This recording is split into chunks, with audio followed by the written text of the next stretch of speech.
महाराष्ट्रातील number 1 TV channel आवाज TV, आवाज आपल्या सर्वांचा। कव्हर झाली कुणाल कामराचा विषय झाला, मग वकबोर्ड झालं। जर सगळंच झालं असेल तर महाराष्ट्र सरकारला माझी विनंती आहे, गेल्या 2-3 दिवसापासून महाराष्ट्रात अवकाळी पाऊस, गारपीट सुरू आहे। शेतकऱ्याच्या आंब्यापासून तर कांद्यापर्यंत शेतकऱ्याचं उभं पीक जमीनदोस्त झालंय। जर सरकारनं आपला मोर्चा आता शेतकरी विषयाकडे वळवला तर फार उपकार होतील। महाराष्ट्र राज्याचे उपमुख्यमंत्री माननीय अजितदादा पवार यांनी 3 दिवसात बँकेत जाऊन शेतकऱ्यांनी पीक कर्जाचे हप्ते जमा करण्याची तंबी दिली। अजितदादा, माझा बाप बँकेत पोहोचण्याआधीच अवकाळी पाऊस माझ्या शेतकऱ्याच्या बापाच्या बांधावर पोहोचला। अजितदादा, पैसे बँकेत शेतकऱ्याकडनं जमा झालेच नाही, परंतु ज्याच्या जीवावर तो हप्ते जमा करणार होता ते पीक मात्र 2 दिवसात मातीमध्ये जमीनदोस्त झालं। एकदा ते पीक मातीत कसं जमीनदोस्त झालंय, उभ्या पिकाचा कसा चिखल झालाय हे पाहण्यासाठी एकदा अजितदादा शेतकऱ्याच्या बांधावर येऊनच जा।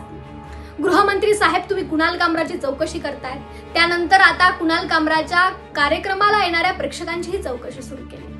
त्यांनी हसवलं ते हसले। हसवणाऱ्याची आणि हसणाऱ्यांची चौकशी करण्यापेक्षा गेल्या 2 दिवसापासून शेतकरी बांधावर ढसाढसा रडतोय। जमलंच तर पंचनाम्याचे आदेश देऊन शेतकऱ्याच्या शेतीची चौकशी करण्याचे आदेश दिले तर फडणवीस साहेब फार बरं होईल, किंबहुना शेतकऱ्यांवर तुमचे अनंत उपकारच होतील।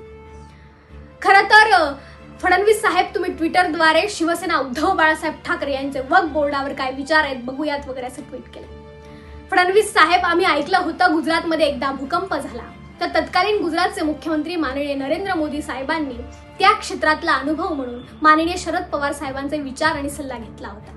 फडणवीस साहेब, कर्जमाफीबद्दल शिवसेना उद्धव बाळासाहेब ठाकरे पक्षाचे काय विचार आहेत हे जर तुम्ही समजून घेतलं आणि त्या क्षेत्रातला अनुभव म्हणून जर माननीय उद्धव साहेब ठाकरे यांचा तुम्ही सल्ला घेतला तर शेतकऱ्यांवर फार उपकार होतील। असाही शेतकऱ्याचं नुकसान पाहून तुम्हाला काय फायदा आहे?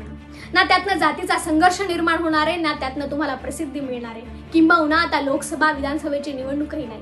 पण फडणवीस साहेब, शिंदे साहेब, पवार साहेब, तुम्ही जर खरंच आमच्या बांधावर येणार असाल तर AI ची नवीन टेक्नॉलॉजी वापरून जिबलीद्वारे हवं तर आम्ही तुमचे फोटो सोशल मीडियावर तुम्ही बांधावर येऊन गेले म्हणून प्रसिद्धी मिळवून देण्यासाठी पोस्ट करतो। शिंदे साहेब, तुमच्यासाठी खास सवलत, हवं तर तुमचे 2-3 फोटो आम्ही पोस्ट करतो, पण एकदा शेतकऱ्याच्या बांधावर येऊन त्याचा संघर्ष, त्याचे कष्ट, त्याचे हाल एकदा पाहून जा। आणि हो, यावेळी फक्त फोटोवर भागणार नाही बरं का, यावेळी फक्त तुमच्या अकाउंटवर फोटो टाकून द्यायचे असं चालणारच नाही। पवार साहेब, तुम्ही 3 दिवसात शेतकऱ्यांना बँकेत आपले हप्ते जमा करण्याची तंबी दिली। अजितदादा, शेतकऱ्याची लेख म्हणून मी तुम्हाला तंबी देते, पुढच्या 3 दिवसामध्ये शेतकऱ्याच्या शेतीचे पंचनामे करून शेतकऱ्याच्या बँकेच्या खात्यामध्ये शेतकऱ्याला नुकसान भरपाई मिळालीच पाहिजे अशी सोय करा। बघूयात 3 दिवसात तुम्हाला शेतकऱ्याची नुकसान भरपाई त्याच्या बँकेच्या खात्यात जमा करता येते का?